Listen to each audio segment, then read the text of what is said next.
Ever find your numbers typing themselves into the text you're trying to write, or have your arrow keys suddenly decide to become a calculator? Let's fix that. Whether you're using a full-size desktop keyboard or a compact laptop, controlling your numpad is surprisingly simple. The most common way to toggle your numpad on and off is with the num lock key on most desktop keyboards. You'll find it located typically in the upper left-hand corner of the numeric keypad itself. Simply press the num lock key. You might see a small light illuminate on your keyboard, indicating that the numpad is now active and ready to crunch numbers. On laptops, the num lock function is often combined with the Fn key. Look for the num lock key, which might be printed in a different color. You'll usually need to press and hold the Fn key, and then press the num lock key simultaneously.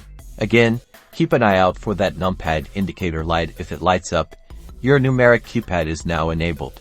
Now, sometimes the num lock key might not work as expected, or you might want to ensure it's on or off without touching the key. We can do this through Windows settings. Click on your Start menu, and then select the Settings cogwheel icon.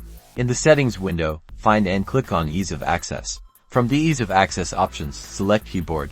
Scroll down until you find the section relating to your keyboard's behavior. Here, you'll see an option for numeric keypad. There's often a toggle switch that says something like turn on mouse keys or use the numeric keypad to move the mouse pointer.